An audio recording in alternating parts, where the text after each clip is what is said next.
ইষ্টপ্রাণ দাদা ও মায়েরা সবার প্রতি আনন্দিত জয়গুরু। পরমদয়াল শ্রী শ্রী ঠাকুর দীক্ষাকে নতুন প্রজন্ম বলেছেন, কারণ দীক্ষার মাধ্যমে মানুষ শুধু এক আধ্যাত্মিক গুরু গ্রহণ করে না, বরং নিজের জীবনকে এক নতুন মোড়ে দাঁড় করায়। এই জন্ম শারীরিক নয়, এটি এক অন্তর্জাগরণের জন্ম।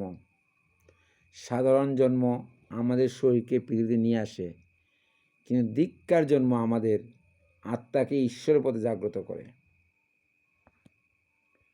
যখন কেউ দীক্ষা গ্রহণ করে, সে এক নতুন মানসিকতা, নতুন দৃষ্টি, নতুন পথ চলা শুরু করে। যেমন একটি শিশুর জন্ম হলে সে পৃথিবীকে নতুনভাবে চিনতে শেখে, তেমনি দীক্ষার পর একজন মানুষ ভক্তি, শুদ্ধতা, সত্যের দৃষ্টিতে পৃথিবীকে দেখতে শুরু করে। দীক্ষা মানে শুধু মন্ত্র শোনা নয়, এটি মানে গুরু শিষ্য সম্পর্কের সূচনা। যেমন একটি গাছ বীজ পেলে নতুন করে জন্মায়, তেমনি আত্মা গুরু কৃপায় ঈশ্বরমুখী হতে শুরু করে।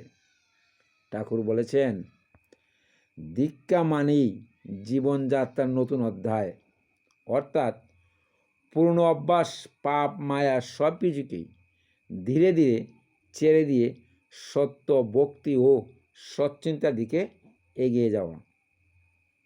ধরা যাক, একজন মানুষ আগে ক্রোধ, লোভ, মিথ্যা আসক্তিতে ভরা ছিল। দীক্ষার পর সে বুঝতে পারে এগুলো আমার আত্মার শত্রু। তখন তার অন্তরে পরিবর্তন আসে। যেমন অন্ধকার কক্ষে প্রদীপ জ্বালানো হলে ঘর নতুন রূপ পায়, তেমনি দীক্ষার আলোয় মন নতুনভাবে জেগে ওঠে। ঠাকুর দীক্ষাকে নতুন জন্ম বলেছেন এই জন্য যে এটি শুধু ধর্মীয় আচার নয়, এটি মানসিক এবং আধ্যাত্মিক পুনর্জন্ম। যেমন নদী তার পঙ্কিলতা থেকে নতুন স্রোত বয়ে আনে, তেমনি দীক্ষিত মানুষও নিজের অশুদ্ধতা ঝেড়ে ফেলে ঈশ্বর সান্নিধ্যে চলতে শেখে।